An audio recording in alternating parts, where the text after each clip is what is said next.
Thank you very much. Good evening, everyone. Welcome to the June 25th Litchfield Budget Committee meeting. I'd like to call the meeting to order and start off with a Pledge of Allegiance, please. All right. I pledge allegiance to the flag of the United States of America, to the republic for which it stands, one nation, under God, indivisible, with liberty and justice for all. Thank you very much. We'll move into public input. Mr. Brunel, anyone from the public on the WebEx, please? There is nobody from the public. Okay. We will close public input and move into review, changes, additions to tonight's agenda. Does anyone have any changes or additions to the agenda this evening?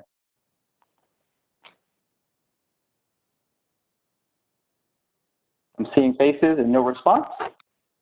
No, I'm seeing a lot of no's. Okay, thank you very much. We'll close review in addition to the agenda and move into correspondence. Just as a summary of correspondence, on May 29th, we did receive a budget expenditures report from the school. Thank you very much. On June 2nd, we received the minutes for May 28th, which is our next agenda item to talk about. On June 19th, we received business administrator reports as well as the budget report. June 22nd, we received, I circulated the 2021 meeting calendar, which I know is also an agenda item for this evening. And then on June 23rd, Vice Chair Forty submitted a couple of expensive questions relative to the town, which were promptly responded to. And I think that's it for correspondence. Anybody else have anything to share? No? Okay, great. With that, we'll move into review and acceptance of the May 28th minutes as amended. There were a few changes that came in that Michelle is always so quickly to respond to. Thank you again, Michelle. Any changes or additions to the minutes? Otherwise, I'll entertain a motion to approve. So made. Thank you. Is there a second? Second. Brian seconds. Okay, thank you very much. Discussion? Okay, roll call vote. Brian?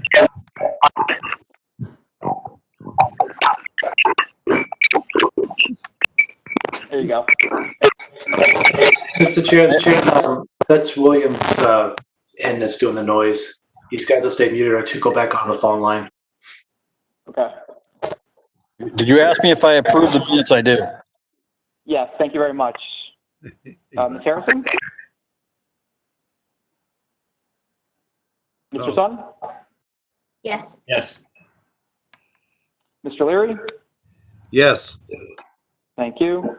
Ms. Douglas? Yes. Ms. Forty? Yes. Mr. Hayes? Yes. And I am a yes as well. So that is passed 8-0-0. Great. Thank you very much. Moving into town business. Mr. Leary, I'll turn it over to you. Well, I'm sure everybody's got their assessments in the mail by now. There's been a lot of feedback on it. We are going to invite the representative from Avatar to come to the next selectman meeting. So if anyone's got questions, that's probably a good time to ask them.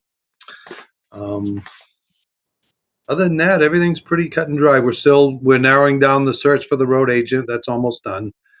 Other than that, I think everything's pretty much business as usual.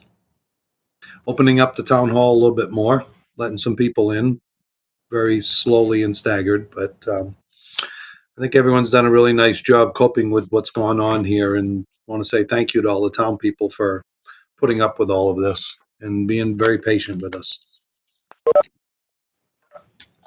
Yes, great. Thank you very much. Mhm. Any questions on the town side for Mr. Leary?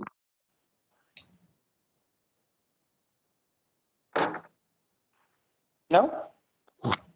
Moving forward into RSA Mr. Chairman? 3222 expenditures? Yes. Hi. Did you want me to share the couple questions that I had submitted because the whole committee was not privy to that?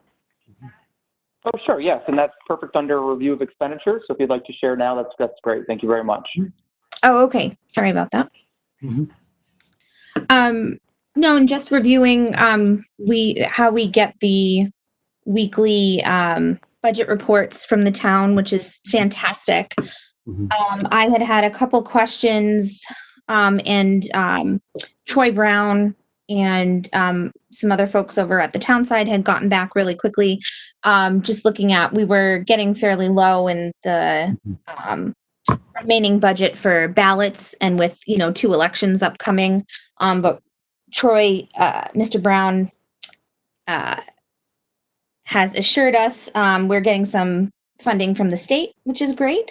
Yep. And also, I noticed there was a new expense line specifically for COVID-19 that was created to capture most of the expenses except some payroll taxes and overtime. And that Mr. Brown had said that they're using this to track the expenses, applying credits and payments, and anticipating 100% reimbursement. So that is great news. And I had noticed that there was about $2,500 in additional auditing expenses that had not been budgeted for, but there was a good explanation of some extra work that was done there. So it all washes out in the end. I don't know if would it be appropriate? Should we forward that to the rest of the committee, or? Yes, I'm sorry. I thought the budget committee was on that distribution. That was my miss. I will forward it. It just happened yesterday actually. So I'll be glad to share that with the committee as well. Thank you. Cool. Thanks. Any other questions on expenses on the town side? No? Okay, great. Moving into the school business. Ms. Harrison, over to you. Well, thanks. Things are going pretty well. We have assembled our task force to address the reopening in some manner, August 31st. Whether that's in school, remote, or a hybrid model remains to be seen. We're waiting for guidance from the state, and then we'll begin meeting in earnest to come up with a plan to submit back to the state by July 30th. So in the meantime, there'll be subcommittee meetings, and I'm sure surveys will be going out to parents, students, and staff to kind of paint a picture of where we are and where we hope to be come August. At our last meeting, I believe Michelle sent over all the financial documents from our last meeting, including the BA report, the year-end spending, projects and purchases. And so where we ended up was an estimated fund balance of 1.33 million. That means we'll be refunding to offset the tax rate for next year a sum of $734,500. We had about $363,000 in year-end spending, and 130 in warrant articles that were approved back in March. So that's kind of where we ended up for the year. Those are still estimates, and those were dated 6/17. So any things are a little bit still in flux, but those were the kind of the hard numbers that I asked for from the BA at our last meeting. Great, thank you very much. Did you want to walk through the 363K year-end spending? Sure, let me pull that up. Before you do that, Ms. Harrison, what was the amount again that was to be refunded? What I have written down was about 734,000. Okay, Yeah. Thank you. And that would be the amount needed to keep the tax impact from the tax impact level. So any increases will be offset by that, hopefully, once the tax comes out. Yep. Let's see. So, did everybody receive the spreadsheet? Yeah. Yes. Okay. Were there any questions or? What I'd like to see is just an overview of the expenses and what you're planning on spending for the year-end funds. That's all. Sure, and it's a kind of a long list. So there was 130,000 in the warrant articles. Those were to rekey and recore LMS, the barricade system, which we're looking at for GMS, and the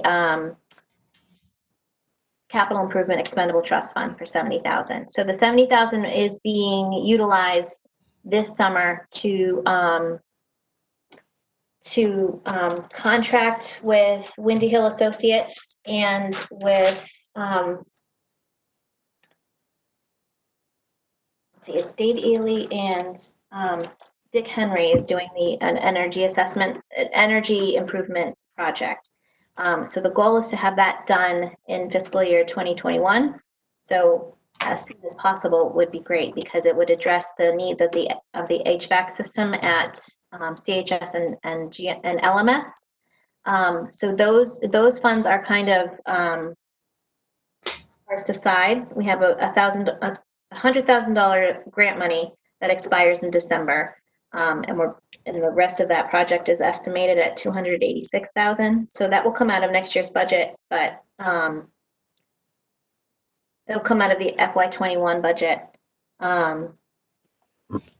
to address the HVAC and energy. So we're looking at lighting, electrical, possibly solar, and that will be done through Wendy Hill Associates and Dick Henry. In addition, we have the LMS Canopy project that we actually received a grant for from last year.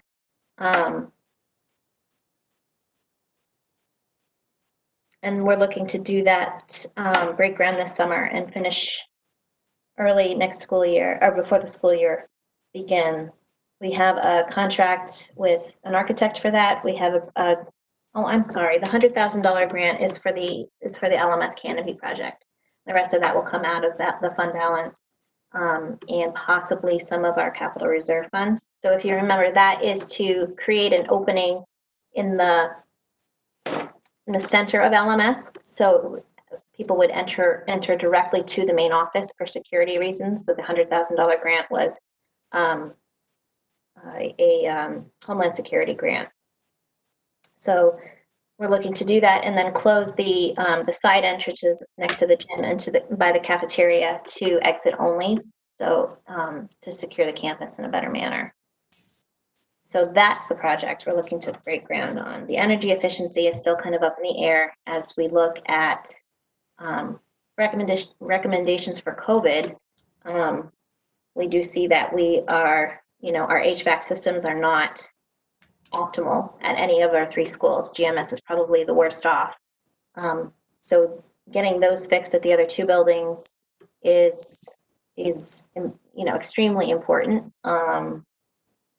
And especially with, all the news saying that well-ventilated areas and fresh air, reciprocating fresh air is going to be most important. So we're still looking at that. We're hoping to do that this year as early as possible, but it just may not be possible. So on the spreadsheet of purchases, we have an auto scrubber for CHS. I guess it's broken down by school. So district-wide, we have a software renewal for Edpuzzle. That's a new resource that we found very useful during remote learning. That's starting at CHS. We've got exterior door locks, a new auto scrubber, which is necessary. The other one, the one we have, I guess, is at the end of its useful life. Replacing the 4 dugout roofs. New textbooks for AP Chemistry. That's a new course we're running next year. And so those are the required resources. We're gifting the graduating spring athletes replica jerseys because they did not get to play their senior spring season. So that's just kind of a thank you gift and a recognition of that. And then replacing coaches' gear and some of the uniforms for cross country, golf. Thought Spirit was on here as well, but that looks like it has been changed since our last meeting. 2 sets of mobile bleachers, which would replace the bleachers on the field, on the football field right now. Those have not passed inspection for 2 years, and they are inadequate for attendance at our games. The portable ones are made of galvanized steel, and they basically have wheels on them, so we can fold them up and move them to other fields if necessary. For other games, we can move them to the baseball diamond, move them to the track. So it's a lower cost and more flexibility. The grounds, we're repairing the north end walkway at CHS. And then I said the Ed Puzzle for district-wide. At GMS, replacing exterior door locks, replacing the old swing set. The GMS PTO graciously bought a new bank of swings. And when those were being installed, the old swing set was inspected and deemed unsafe. So we are replacing that swing set. Outfitting the 5th, 3rd grade classroom. So that will be materials and furniture. Next is a 2-to-1 expansion Chromebooks for the 3rd grade. Currently, last year we expanded to the 4th grade a 2-to-1 model for Chromebooks. We'd like to do that for 3rd grade this year so that we have more devices for students, and then carry that out in the next few years. Those are new Chromebooks that we will be purchasing because we don't have any in the district that would be suitable for use. We're already reusing the ones that we can. We've also seen that with remote learning that we've needed more devices for students who did not have a device at home. So this will help with that, and it will kind of fill in the gaps where we don't have accessible devices for grades 1 and 2 as well. Looking at an auto scrubber for LMS, exterior door locks at LMS, redoing the locker room floor. It's an epoxy floor that has started to peel up and starting separating, so we need to replace that to avoid injury. Some shelving in food service, and with the canopy project that I mentioned earlier, that with the grant money that we're expecting $186,000 for that. So that brings us to the $363,437 plus the $130 from the warrant articles. That's kind of where we ended up. Fantastic. Thank you for the summary. Yep. Any questions from the committee to Ms. Harrison? Ms. Harrison, this is John David. I think I had asked this in the past about the CARES funds that would be coming to the school district. So when we look at, whether it's the Chromebook expansion or some of the software or other things that are there that really support the remote learning, are those CARES funds that could potentially offset those costs that could come from the fund balance, or are there? Yeah, it could potentially offset costs of technology. It could potentially offset costs of increased Title I needs that we would have as a result of going to remote learning. The issue is we have not yet, as of our last meeting anyway, we have not yet received the rules on how we're allowed to spend that money. So we know we're getting about $75,000 in CARES funds, but there will be restrictions on how we can use that, and we haven't heard those rules yet. So, we're looking at ways to allocate it. Some have speculated that, reimbursing teachers for their internet access as they've had to work from home, or, like I said, we're most likely going to need increased hand washing stations and hand sanitizer and personal protection equipment, and all of those kind of protocols that go back into reopening. There's a wide range of uses for those funds, but we need to get the rules on how to spend it first. So I wish I had an answer for you, but we haven't heard yet. Great, thank you. Yep. Any other questions for Ms. Harrison?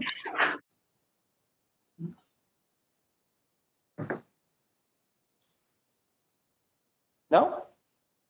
Okay, any questions on the budget reports, the expenditure reports that have been circulated? This is the large 100-plus page document.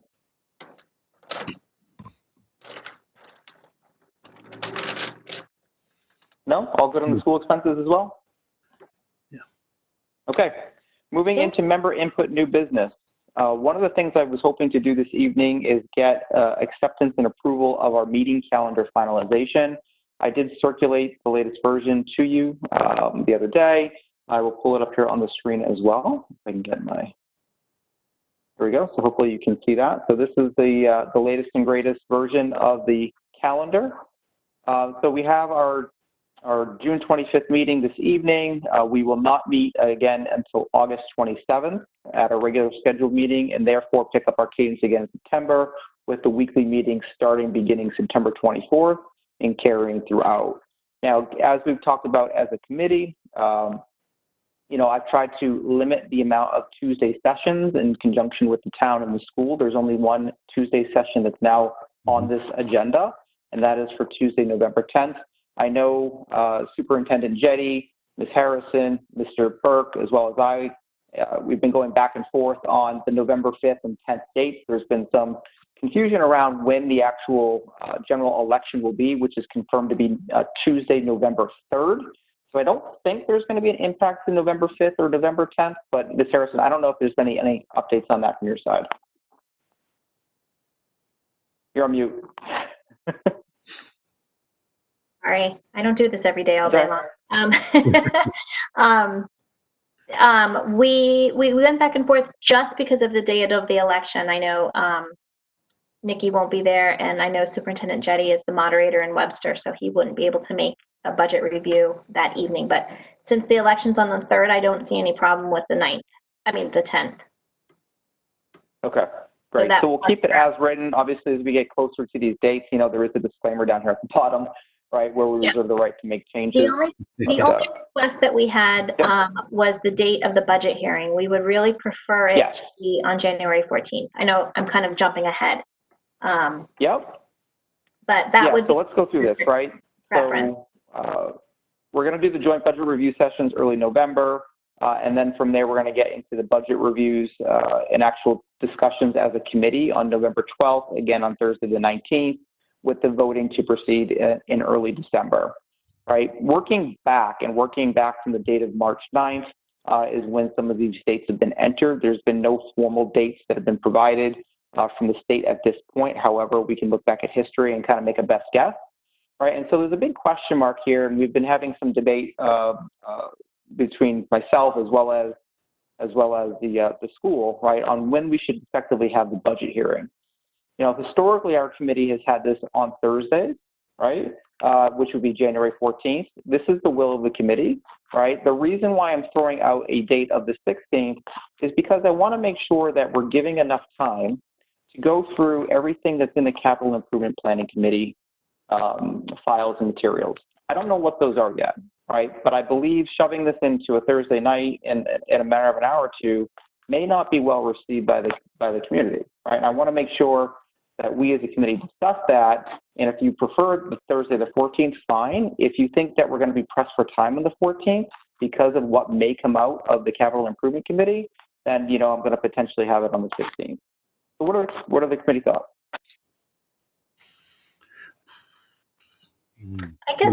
I guess my feeling is it's a holiday weekend, so that makes it difficult. It's Martin Luther King weekend. Families, can go away, and I don't know that attendance would approve.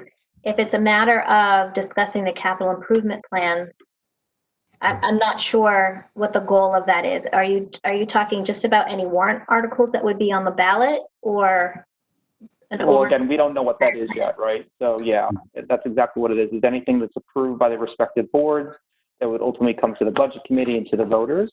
But I want to make sure, we're going to get into the capital improvement committee here momentarily, but one of the things we are talking about are police station, large fire apparatus that, are going to be put to warrant, right? So these are very high ticket dollar items that deserve adequate discussion and debate. That's all. I think that you're better off staying with the 14th just because it's traditionally been on a Thursday. And having been in this town long enough, I know that when we deviate from tradition, it tends to raise questions and people get upset. So I would say stick with what we've been doing so that there are no concerns relative to that. Other thoughts?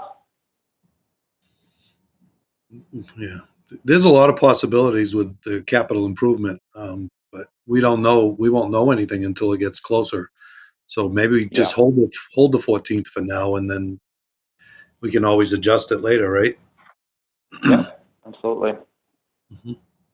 I know on the So why town don't we do side, that then? I know on the town side we're urging against any big spending. That's all I can say. Realistically, if we're concerned and anything big comes up, it might warrant having a special meeting anyway, just so that it's completely divorced of the budget hearing itself. Like we'll have a pre-meeting, really focus on that. People who are really into those issues can come out, and then it's at a high level, maybe at the hearing. But until we know what we're looking at, it is, I think, a little. No matter what we pick right now, it's probably going to change anyway, based on whatever comes out. Exactly.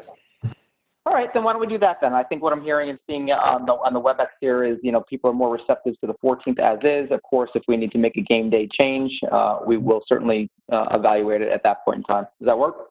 Mm-hmm. Thumbs up. Cool. All right.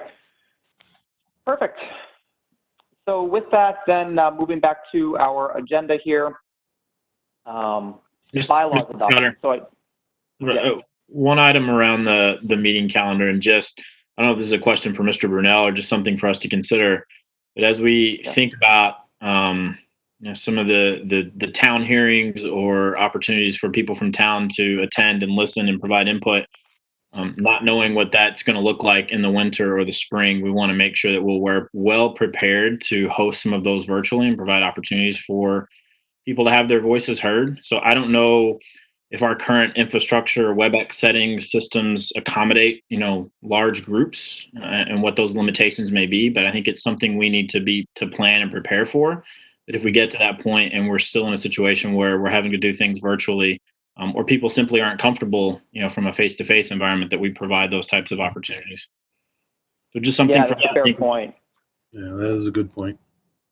And, I know listening into the recent Board of Selectmen meeting, this was addressed by Town Administrator Brown, where, they're starting to think about what reopening looks like in face-to-face meetings, even us as a committee going through the budget season, right? I mean, we have a large committee. We need to think through how effective we would be doing this, virtually, or if we're in a room and we have an open session so the public can join us via WebEx. I don't know what the answers are, what that looks like. I'll take direction from the town as they start to begin their reopening phases. Make sense? Mm-hmm. All right. Any other questions on the schedule? All right. My only request is if there's a Saturday meeting, please have coffee and donuts. That goes for deliberative too, right? Yes. Okay, so bylaws adoption. I know at our May 28th meeting, Mr. Sun, you had talked about the bylaws as well as the communication methods and the posting of social media. Has there been any other thoughts or considerations to our bylaws? Otherwise, I'd like to move into a position where we accept the bylaws as written. No problem with them. I'll entertain a motion. So moved. Motion by Mr. Leary to approve the bylaws. Is there a second? Carrie, second. Okay, Mr. Hodgkins, how do you vote? Thumbs down. Okay. Ms. Harrison? Aye. Yes. Aye. Mr. Sun? Yes. Mr. Leary? Aye. Ms. Douglas? Yes. Ms. Forty? Yes. Mr. Hayes? Yes. And I am a yes as well. So the bylaws are accepted by a vote of 7-1-0. Great. Okay, great. Moving into our final bullet for this evening is an update from the Capital Improvement Planning Committees. Ms. Forty, you want to go first with the school? So I have not been a part of or heard any correspondence about any additional meetings since what I had reported back at our May session, because after that, the school had then forwarded the plans over to the town side where you guys received them. So I don't have anything Yep. additional. Okay, great, thank you. And on the town side, we did meet, and we're actually increasing our meeting cadence to every other week. Our next meeting is actually scheduled for Monday the 29th. At our last meeting, which was June 15th, I'm just looking at the calendar here, a couple of things were brought to the Capital Improvement Planning Committee. Again, all of this is simply what's being thrown out from the respective boards and department heads. The Conservation Commission came to the committee and is seeking $2 million for land acquisition for some land that is that they're already talking to landowners to expand the trail system as well as increase habitat. More to come on that. The fire chief did also present his plans for capital improvement, which includes the replacement of a 29-year-old pumper truck. That replacement vehicle apparatus is at a cost of $662,000. And then for the following year, there is a plan to replace a 25-year-old engine for a cost of $623,000. Of course, those need to go to the Board of Selectmen for approval before we as a committee even talk or vote on those, but those are what's being discussed. Now, in addition to that, at our June 15th meeting, Chief Sergeant, the police chief, actually presented to the committee once again for a second time. He has been in contact with Ekman Construction. Ekman Construction is the engineer and design firm that built the fire station. And we reached out to them, the police chief reached out to them for understanding phase two, right? Phase two being what is the setup for a new police station that can adjoin the fire station. I did post some design pictures after the last meeting. Hopefully, for those who are on the Facebook page, you saw that. And essentially that came at a cost of $4 million for the actual construction plus $2 million for outfitting, furniture and equipment to outfit that new building, which is significantly less than the original proposal of $10 million by another firm. The good news is in that proposal, and as the chief had mentioned, although it does come at a significant cost reduction, also that the fire station was in fact built with the design around it to have a second phase and a police station adjoin it. So there's no concerns about where the septic systems or where electrical is located. So there's some cost savings there because that work has already been done. Okay. That's what was discussed at the June 15th meeting. For June 29th, next Monday, there's going to be continued discussion about what the plan is for the current infrastructure, right? Should we proceed with moving to a new elementary school or getting a warrant for a new elementary school? What does that mean for GMS? Should we proceed with getting a new police station? What does that mean for the current police station? How can we better utilize these spaces? So all that's part of the discussion for this coming Monday. And I believe there's also going to be a couple of departments and committees also presenting at that meeting as well that we have not yet heard from. I think that covers it. Any questions? Shaking heads, shaking heads. Okay.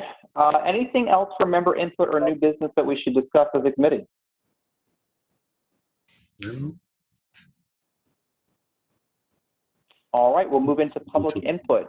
Mr. Burnell, anyone join us from the public? No additional members or no additional participants, let's put it that way. Okay, great. Well, this was a nice short meeting. With that, we'll move into committee adjournment. I'll entertain a motion to adjourn. So made. Second. Motion by Carrie, second by Mr. Sun. We'll do a roll call vote. Mr. Hodgkins? Aye. Ms. Harrison? Aye. Mr. Sun? Aye. Mr. Leary? Aye. Aye. Ms. Douglas? Yes. Ms. Forty? Yes. Mr. Hayes? And I am an aye as well. That passes 8-0-0. Thank you very much for your time. I hope you have a great couple of months, and we'll reconvene here on Thursday, August 27th. Have a great 4th, everyone. Thank See you. later. Everybody be healthy. Be well, be healthy. Bye now.